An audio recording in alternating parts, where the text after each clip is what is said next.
Hello and welcome everyone. First of all, good afternoon to every one of you.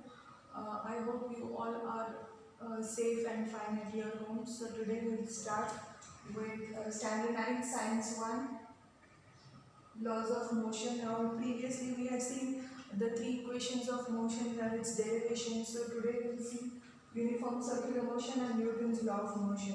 So here, this was the first equation of motion, that is V is equal to U plus AT. This was the second, that is S is equal to UT plus half AT square, and third one was V square is equal to U square plus 2AS. Now here the first equation was relation between the velocity and time, whereas the second one was relation between the displacement and time. S stands for displacement, and the third one was velocity and displacement. So we'll see now uniform circular motion. Now, the speed of the tip of a clock is constant,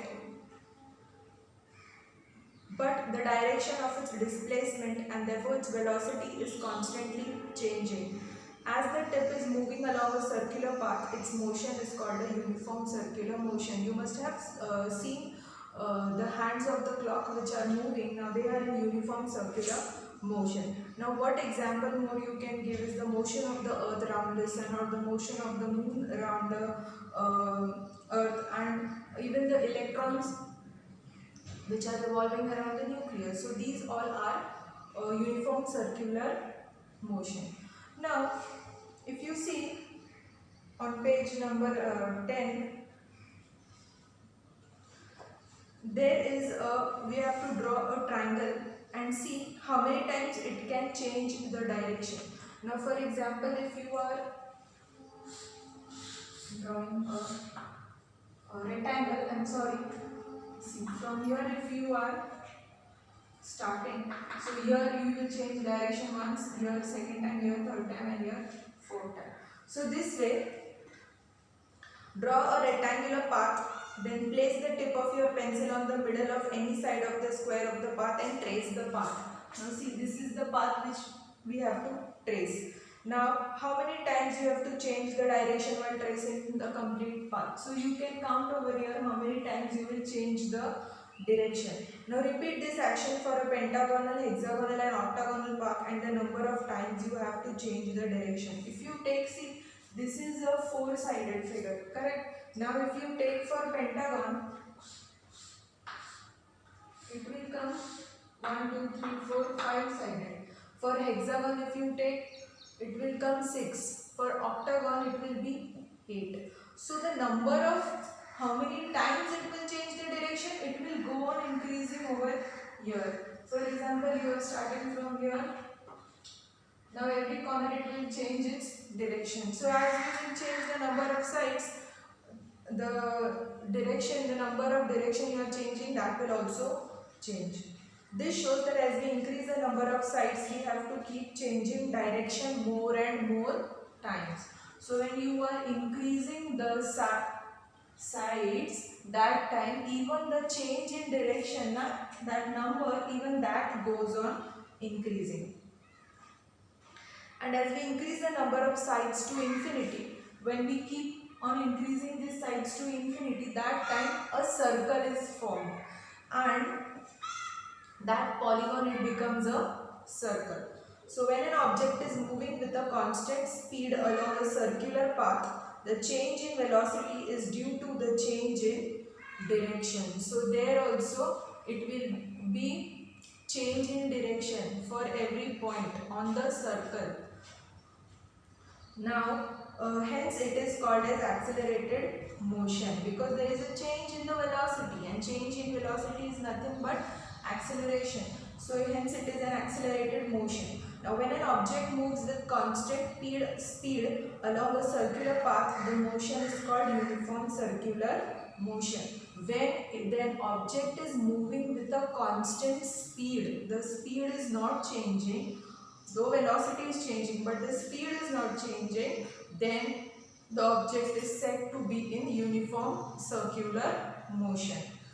Example, the motion of a stone in a sling or that of any point on a bicycle wheel when they are in uniform circular motion. So these are the examples of uniform circular motion. Now, if an object moving along a circular path of radius r, if it is a circle, then you know what is radius from the center to the any point on the circle, that will be the radius.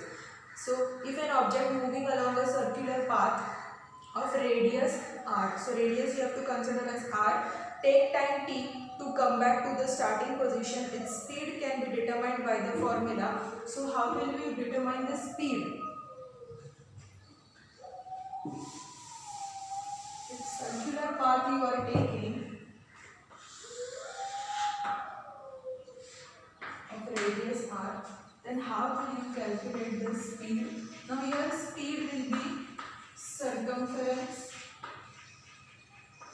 upon the time. Now, what is circumference of a circle? Now, circumference of a circle is given by the formula 2 pi r. So, your speed you will get as 2 pi r upon t, where r is the radius. So, if an object moving along a circular path of radius r and time taken is t, then you can find the speed with the help of the formula.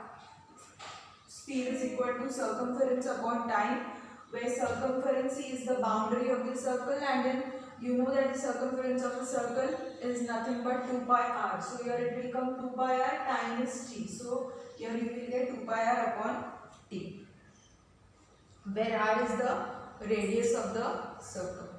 Now, determining the direction of velocity in uniform circular motion. Now take a circular disc. Now if you see,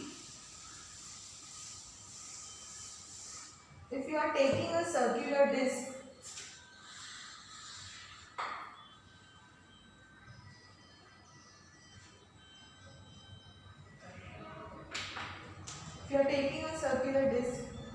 and you are placing a coin over here, in this, now see, take a circular disc. We have taken the circular disc and put a 5 rupee coin at a point along its edge. So you will keep a 5 rupee coin over here. Now see, this is a 5 rupee coin. So now make it move around its axis by putting a pin through it. Now you will have to spin that.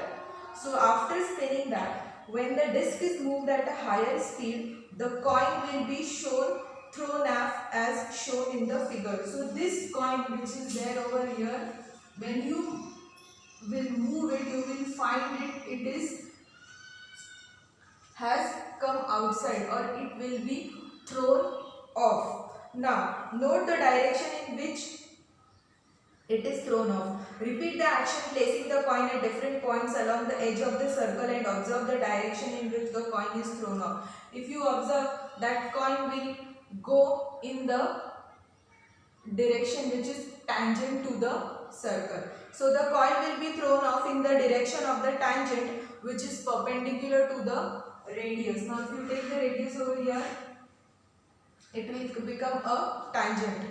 So the coin will be thrown off in the direction of the tangent which is perpendicular to the radius of the disc. So here tangential it will go as it is moving. So here you will get a 90 degree. So tangent it will make a 90 degree with the radius. Now thus the direction in which it gets thrown off depends on its position at the moment of its getting thrown off. It means that as the coin moves along a circular path, the direction of its motion is changing at every point. So the direction of its motion will be changing at every point in that circular disc. Now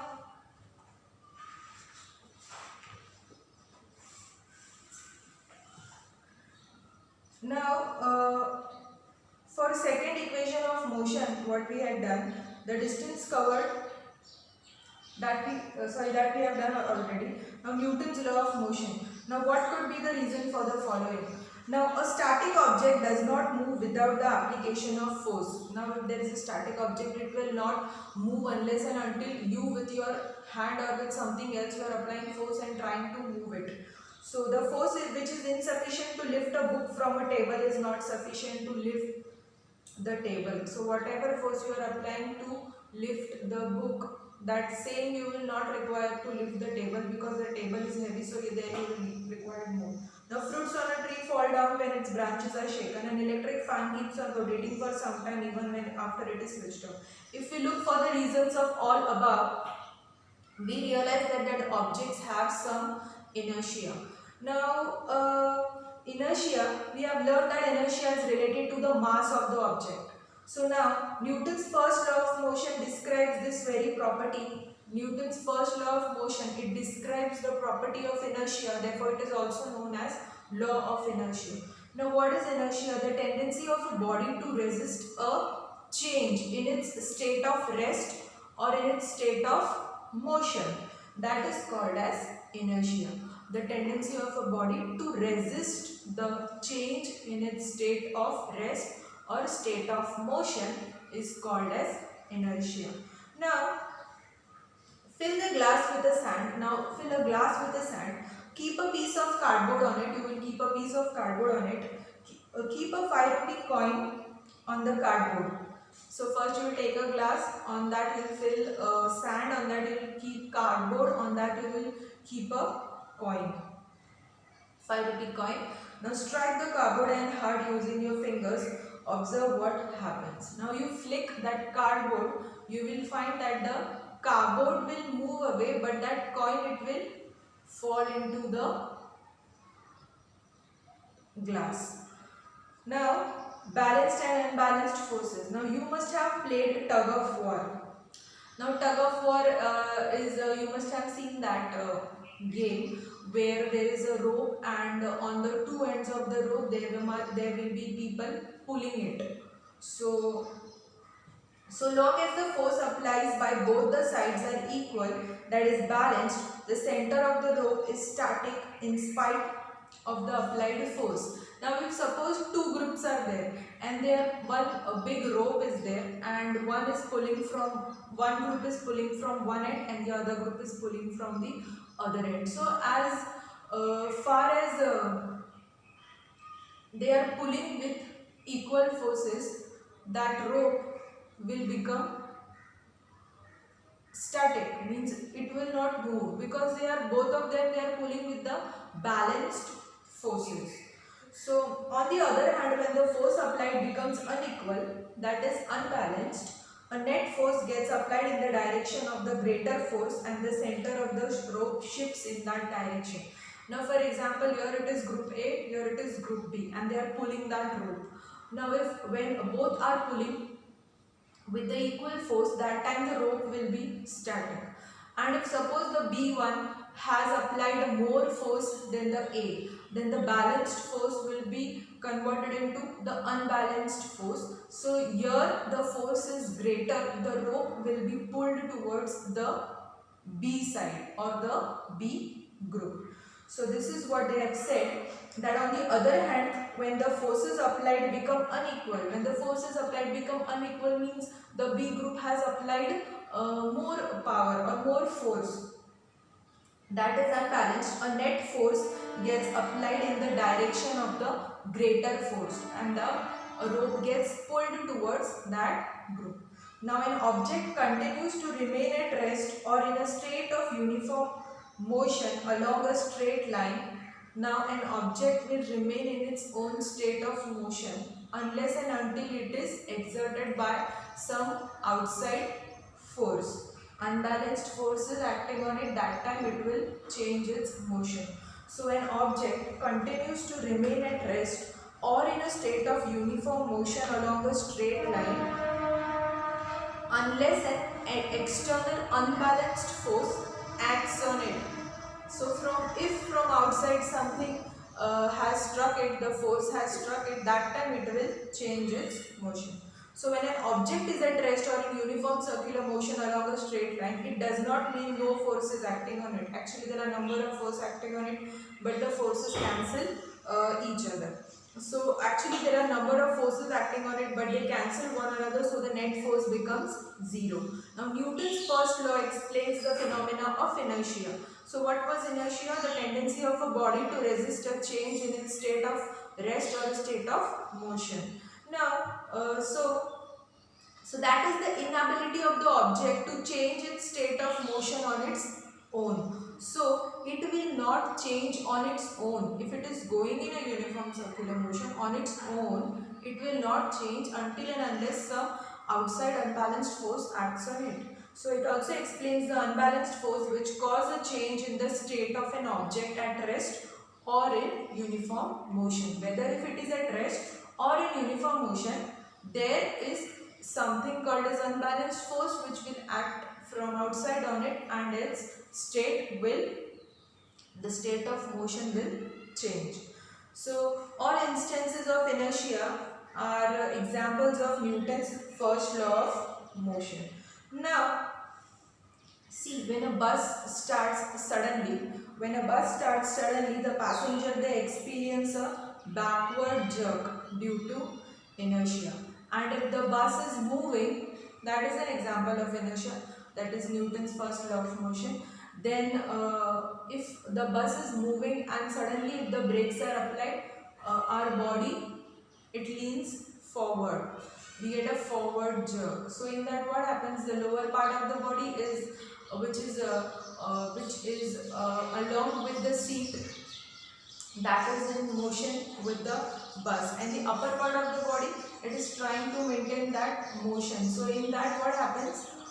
When the sudden brakes are applied, you get a forward jerk. Now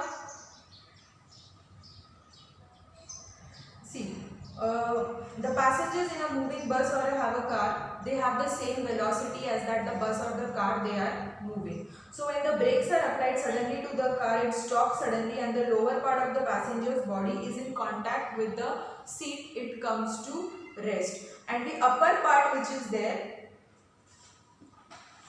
and the upper part of their bodies, however, it continues to be in the state of motion due to inertia. Hence, due to inertia, it continues to be in the state of motion. So when the brakes are applied, they get a forward jerk.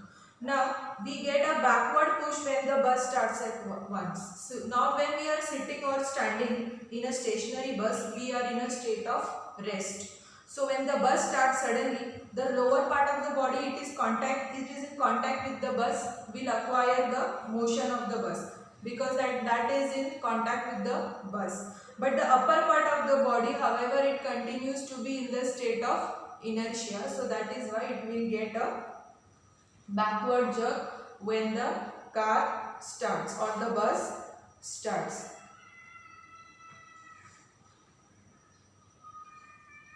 Now further,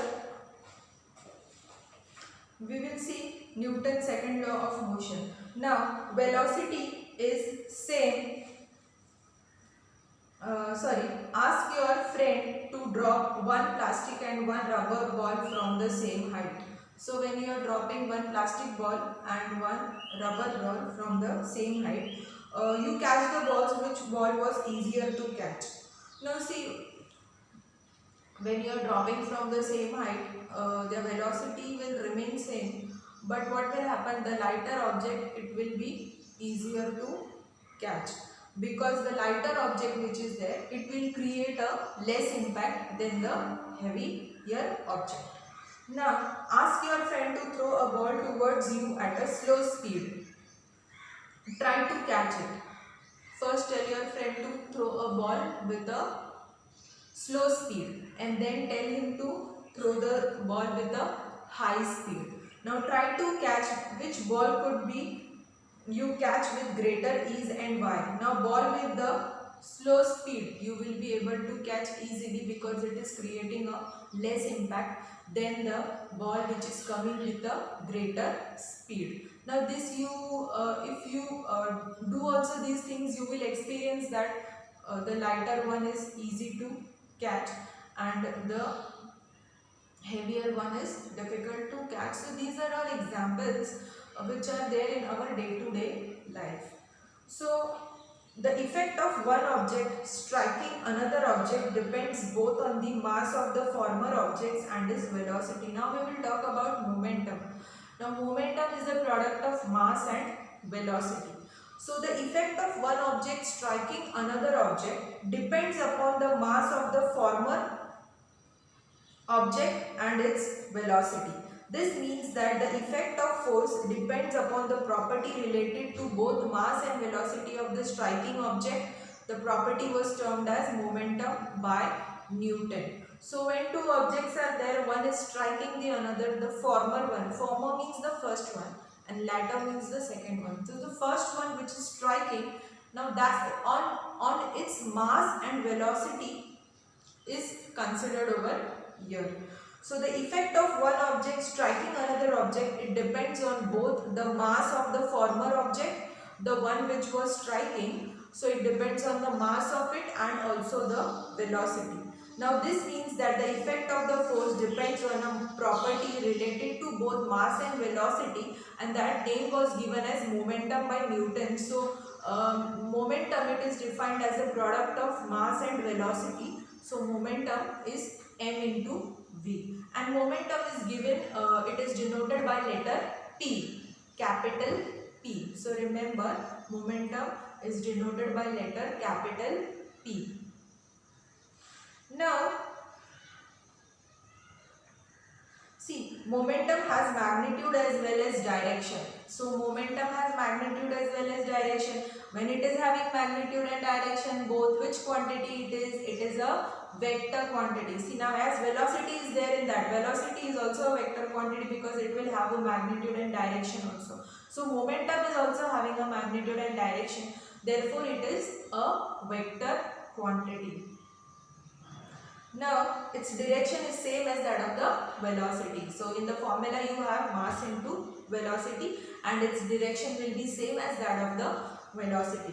Now, in SI system, that is International System of Units, the unit of momentum is, it is kg meter per second. Now, see, it is mass. Now, see, it is mass into velocity. So, from that you can remember the now momentum which is given by P, it is actually mass into velocity. So your mass is what?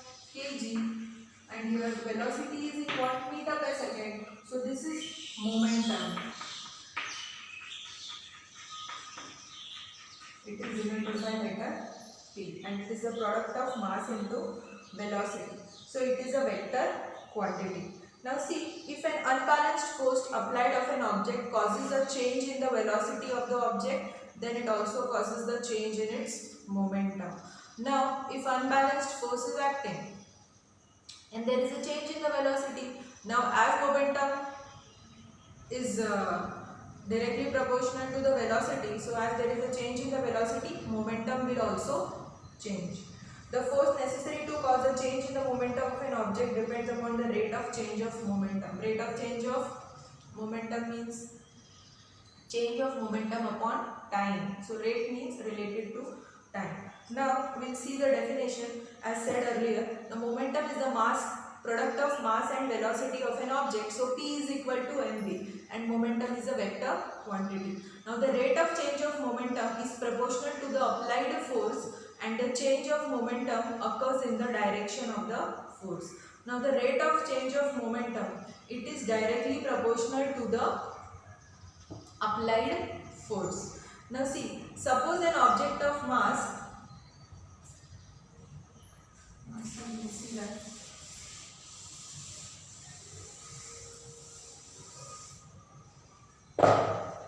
Suppose an object of mass m, object is having mass m, initial velocity, so here it is having mass m. What is initial velocity? Initial velocity is given by what? Small u. And the final velocity is v. When a force is F is applied in the direction of the velocity for time t, so force F time t and velocity what it attains after applying the force, we will keep it as v. That is the final velocity. Now the initial momentum and the final momentum. Now initial momentum after time t. So initial momentum after time t and the final momentum. Final momentum after time t. Now see, initial momentum, it is mass into velocity, but initial velocity is what u. So here you will get mu and here you will get m v. Now further, if you see rate of change of momentum. Rate of change of momentum is what? Momentum upon change in momentum upon time. So here how you will see the rate of change of momentum. So rate of change of momentum will be what rate? If it is there, then it is related to time. It will be per unit time. So here it will be change of momentum upon time. So what is rate of change? It's the final minus initial. So mv minus mu upon t. Now if you see here, from the upper part you can take as m comma, that is v minus u upon t. Now if you see here, this v minus u is nothing but acceleration. Rate of change of velocity is acceleration or change in velocity per unit time. So here you will get m into a, but m into a is nothing but force. So rate of change of momentum is mass into acceleration. So here force is directly proportional to mass into acceleration. So force is, we will apply a constant over there. So we'll see that also.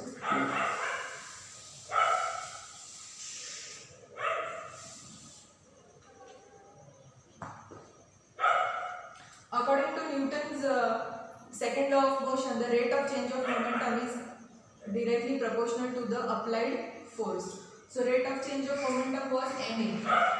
So force is directly proportional to ma. So force is equal to, you can, whenever it is directly proportional, you will place a constant over here, equate and place a constant over here. Then k is the proportionality constant and its value is 1. So you will get, so the change in momentum is directly proportional to the f. So here you are getting f is equal to mass into acceleration. Now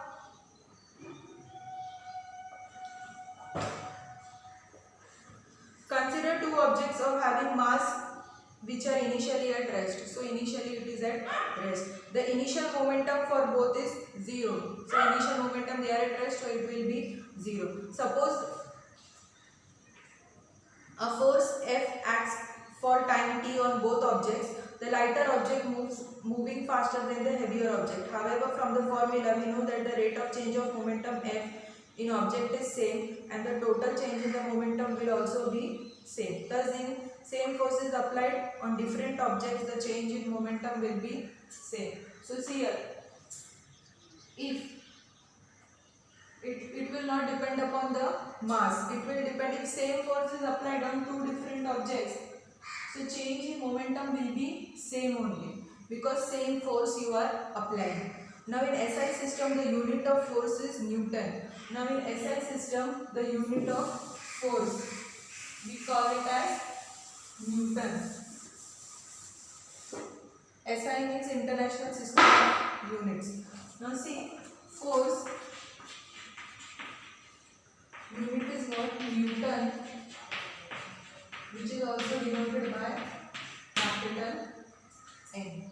So here the force necessary to cause an acceleration of 1 meter per second square in an object of mass 1 kg is called 1 Newton. So there is acceleration and mass. So here 1 Newton will be what? An acceleration of 1 meter per second square in an object of mass 1 kg, that is unit you have taken, unit acceleration and unit mass, so it will come 1 1. So for example, if it is, what was it, mass and acceleration. So mass is what, if you are taking unit, so it will come 1 kg, and acceleration unit is meter per second square. So Newton, it is actually 1 kg into 1 meter per second square. So remember this is in SI system, and in CGS system this Newton is known as dyne. So remember force, this is in SI system, and in CGS force unit is dyne. So here if it is in dyne, so according to this, see, if you are applying unit, 1 dyne is equal to, for kg it will be grams into 1, this is meter per second square, so here it will come centimeter per second square. So here remember for force the SI unit is Newton, that is kg into meter per second square. For CGS force unit is dyne, that is 1 gram into, I mean to say gram into centimeter per second square. So I hope you have understood this. This is the units of force. Now if you see,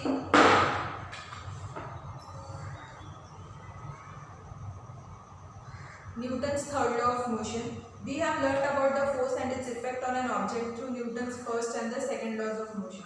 However, in nature, force cannot act alone. Force is a reciprocal action between two objects. Force is always applied in pairs. Means if it's an action force, then there will be a reaction force also. So it is in pairs. Now, when one object applies a force on another object, the latter object also simultaneously applies a force on the former object. Means if first object is applying force on the second object at the same time, the second object will also apply some force on the first object. So they are appearing in pairs. Now see, the force between two objects are always equal and opposite. The forces between two objects are, always remember this, they will be equal and opposite. Now the idea is expressed in the third law of motion. The force applied by the first object is called the action force. When one object is applying force on the other, that is known as action force, and then the other object when applies on the first one, that is known as the reaction force. So every action force has an equal and opposite reaction force which act simultaneously. Simultaneously means at the same time. So action and reaction are terms that express force. So you should remember that action and reaction, they are indicating force. These forces, they act in pairs, action and reaction at the same time, and alone they can't exist. Action and reaction forces, they act on different objects and they do not act on the same object, hence they cannot cancel each other's effect. So they just act on different objects and they don't act on the same object, so that is why they cannot cancel each other effect. Now if you see,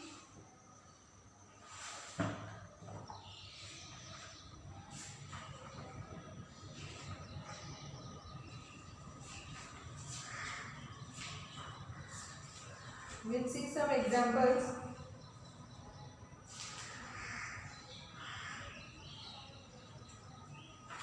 That sums, we'll see some sums. If you see on your page number in your exercise, you have related to the equations of motion. It is very simple. Now see here they have given that u is equal to 2 meter per second. Acceleration they have given 4 meter per second square, and time they have given 3 seconds. So you have to use the formula over here, u plus 80. So this here you will find the velocity over here. So how you will find here v? So v is equal to u plus 80. So here Now u is how much? It is 2 plus a is how much? 4 into 3. 2 plus 4 3 is 12. 14. So it will come as 14 meter per second. Now see, this was using the first equation of motion, which is the relation between velocity and time. Now if you see the second one, in second one if you see, they are given